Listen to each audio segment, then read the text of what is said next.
All right. This week in the news, everybody's fired. Everybody is fired.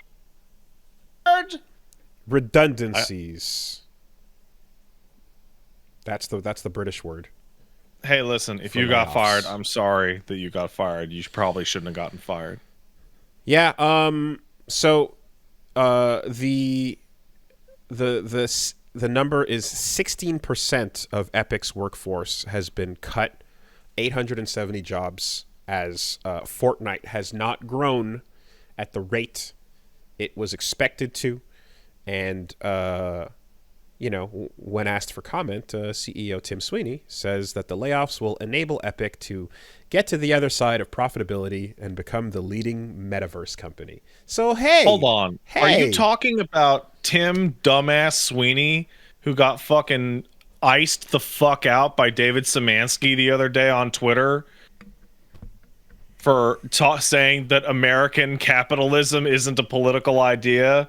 And then when he got asked, hey, how come you don't put up Unreal Gold again? He just fucking disappeared off the app and then went and fired a bunch of people like later that day?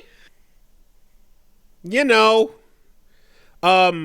also that same day, an increase to the cost of V-Bucks So on Fortnite as well. somebody pointed out as a result of this that Epic seems to be in a really weird place where they're doing that the company has to grow infinitely thing, which is impossible because Fortnite can't get any bigger. It's already the biggest, so it can't be more the biggest, Well, right? it did more the biggest before when it was the biggest, so even more the biggest. I guess it did, but it can't more the biggest, right? And so what happens is, well, they need to show growth, right, on their platform. And I was pointed out that it's like, you know what would really show a lot of growth and a lot of extra users? If you were to like use your Fortnite money to buy a popular online game and then force everybody to play on your platform, like Rocket League or Fall Guys. That would show growth. Because look at all these new people coming to our online service.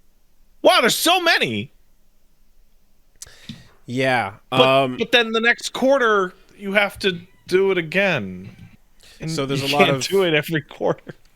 a lot of this stuff is having widespread echoes, and in particular, QA departments are getting targeted aggressively in a lot of these cuts as well.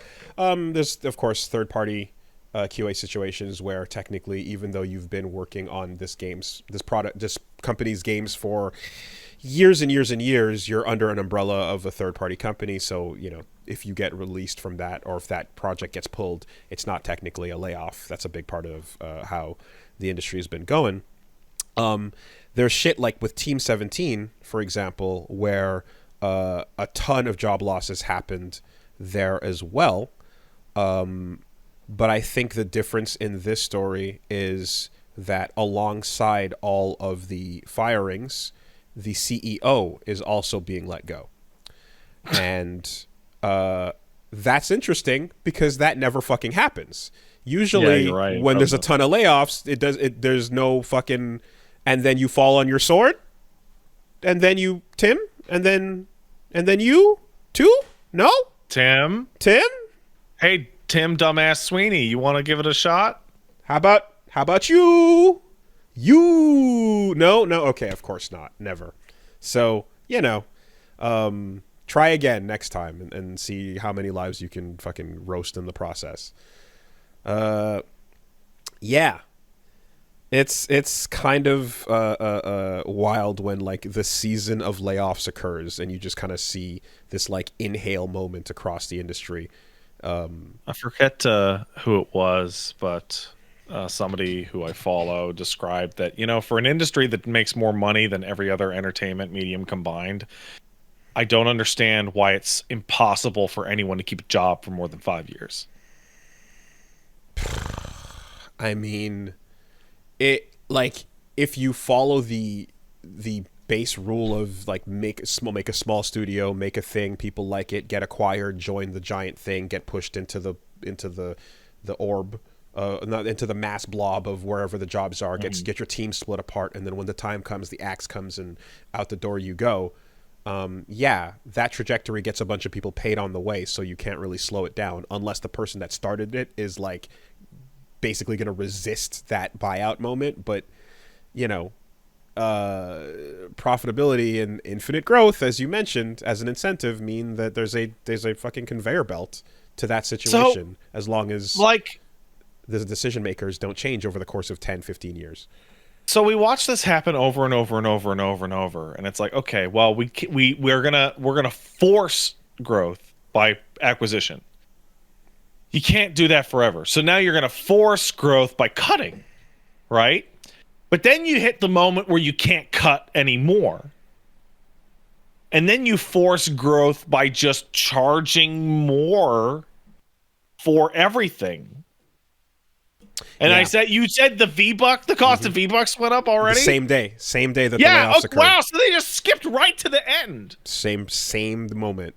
That was the meeting to decide who was gone was also a meeting to confirm the price hike on the So and it's interesting. And I did see more than one person like talking or theorizing that like the whispers of unionization might have something to do with it, but I wouldn't be surprised. I'd be curious to see if like, I'd be curious to see if there were places where that type of axe dropped while emails were being floated around. It'd be the timing would be interesting. Of course, there's no proof certainly, but yeah, if McDonald's is willing to or Walmart are willing to like raise a building to the ground, the moment two people start talking to each other. I don't see why larger business video game industry companies wouldn't do the exact same shit. So, yeah. What a bunch of fucking stupid assholes. The part that hurts the most is this is going to make us agile in the metaverse space. Cool. I got fired so you could burn money in a toilet? The decisions you made that led here are going to be now we can double down on those decisions, actually, the good ones. Anyway, I point out the Team 17 situation just because it's like that is a highly unusual outcome whenever this type of shit happens. If you're part of anyone that obviously got fucking laid off for this shit, that sucks. And time is a flat circle. Good job, industry. Was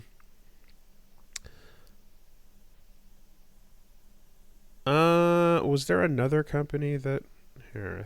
No. Okay. Anyway. You remember when Tim Sweeney was like the Epic Store is going to be a haven for NFT and crypto games because Steam is so stupid they won't allow them on their platform?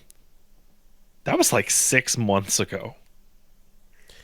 I mean, I remember when they were making the buyouts for exclusivity that small publishers like literally were like, we have to take this deal. The offer you cannot refuse.